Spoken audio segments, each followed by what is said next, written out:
जय जय रघुवीर समर्थ. बघा, समर्थ म्हणतात की अनुभव येणे अत्यंत आवश्यक आहे. जीवनामध्ये, आयुष्यामध्ये अनुभवच माणसाला शिकवतो. अनुभवाशिवाय माणूस हुशार होत नाही, अनुभवाशिवाय माणूस पुढे जात नाही आणि अनुभवाशिवाय माणूस चालाकी होत नाही, असं समर्थ आपल्याला ते सांगतात. आणि म्हणूनच समर्थ म्हणतात की जीवनामध्ये, आयुष्यामध्ये प्रत्येक वेळेस आपल्याला अनुभव येणे अत्यंत आवश्यक आहे. बघा, समर्थ म्हणतात की आपण आपल्या मुलांना, लहान मुलांना किंवा मुलींना किंवा जे काही मोठे झालेले असतात, त्यांचं शिक्षण पूर्ण झालेलं असतं, त्यांना आपण नेहमी उत्तमाचा मार्ग सांगत असतो, पण ते मात्र ऐकून सोडून देतात. ते कधीही आपलं बोलणं हे मनावर घेत नाहीत आणि ह्या कारणाने ऐकतात, दुसऱ्या कारणाने सोडून देतात. आणि बघा म्हणले समर्थ, मग पुढे जाऊन त्या मुलांना खूप त्रास होतो. ज्यावेळेस त्यांना अनुभव येतो त्यावेळेस त्यांना आपल्या आई आणि वडिलांचे हे शब्द परत आठवू लागतात, पण ते ज्यावेळेस आपण सांगत असतो त्यावेळेस मात्र ते त्या शब्दांकडे, त्या बोलण्याकडे इग्नोर करत असतात, असं समर्थ आपल्याला ते सांगतात. बघा, समर्थ म्हणतात की ज्यावेळेस लहान मुलं असतं, त्या लहान मुलाला आई सांगत असते की चुलीकडे जाऊ नको, तेथे आर आहे, तेथे कोळसा आहे आणि तो कोळसा तुला भाजेल. पण तो मुलगा ऐकत नसतो. तो लहान मुलगा रांगायला शिकलेला असतो आणि जरा काही आईची नजर आड झाली की तो बरोबर चुलीकडे जातो आणि त्याला वाटतं की ते लालबुंद खेळणं आहे आणि म्हणून तो ते गरम झालेला कोळसा तो हातात घेतो आणि मग मात्र त्याला एवढं भासतं की त्याला त्या वेदना असह्य होतात आणि मग मात्र ते रडायला लागतं. आणि मग मात्र त्या लहान मुलाला कळतं की आपली आई त्यासाठीच आपल्याला तिकडे जाऊ देत नव्हती. ज्यावेळेस त्याला कळतं त्यावेळेस कळतं, असं समर्थ आपल्याला ते सांगतात. आणि म्हणूनच समर्थ म्हणतात की बऱ्याच वेळेस आपले आई वडील आपल्याला नेहमी उत्तमाचा मार्ग सांगत असतात, पण आपण म्हणतो त्याच मार्गाने मला जायचं आहे, पुढे खड्डा आहे तर असू दे, त्या खड्ड्यात काय आहे मला बघायचं आहे. आणि म्हणून आपण त्या खड्ड्यामध्ये पडतो आणि मग मात्र आपल्याला असह्य वेदना होतात आणि त्या खड्ड्यातून आपण बाहेर लवकर पडत नाही. आणि म्हणूनच समर्थ म्हणतात की अनुभव येणे अत्यंत आवश्यक आहे. अनुभव हे बाहेर पडल्याशिवायही येत नाही, तसं समर्थांनी आपल्याला ते सांगितलं. आणि म्हणूनच समर्थ म्हणतात की प्रत्यक्षात आपल्या मुला आणि मुलींना सांगण्यापेक्षा अनुभव घेणे अत्यंत आवश्यक आहे, असं समर्थ आपल्याला ते सांगतात.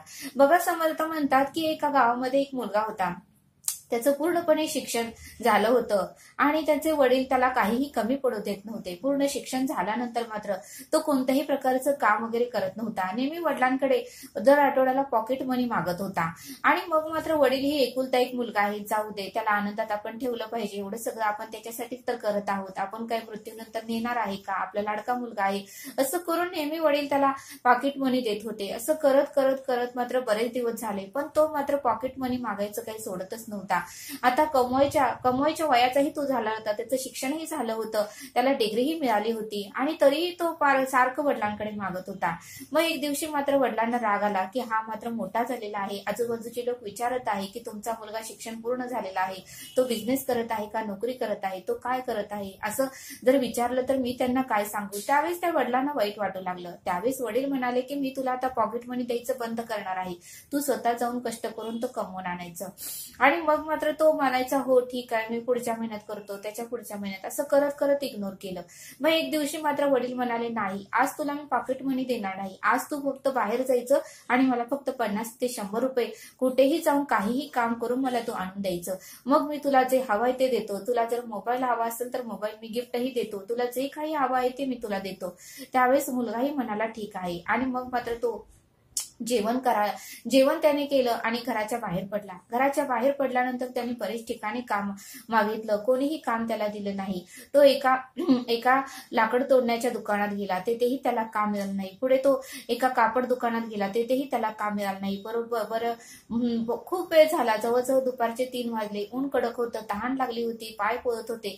काय करावं, कुठे जावं, कसं करावं काहीच कळत नव्हतं, कारण वडिलांनी तर अट घातली होती की 50 ते 100 रुपये तर तू मला मिळवून आणून द्यायचं, मगच तुम्हाला दर आठवड्याला पॉकेट मनी मागायची. आणि मग मात्र त्याने असेच त्याला खूप रडकुंडीला आला. मग 4 वाजले. 4 वाजल्यानंतर तो एका हॉटेलमध्ये गेला आणि हॉटेलच्या मालकाला म्हणाला की तुमच्याकडे जे काही काम असेल ते तुम्ही मला सांगा आणि मी काम करायला तयार आहे आणि मला आज काहीही करून मला थोडेफार पैसे मिळवून मला घरी घेऊन जायचेच आहे. त्यावेळेस त्या हॉटेल मालकाला त्या मुलाची दया आली. त्याची अवस्था पाहून तोही म्हणाला ठीक आहे, आजही आमची भांडीवाली आलेले नाहीत, ते 2 पाटी भांडे तिथे पडलेले आहेत, ते तू स्वच्छ कर, कारण कस्टमर ही वाट बघत आहेत आणि तू बरं झालं वेळेवर आला आहेस. त्यावेळेस मात्र त्याने ठीक आहे म्हणाला, आता जे काही काम मिळालं आहे ते तर आपण केलंच पाहिजे. आणि मग मात्र त्या मुलाने दोन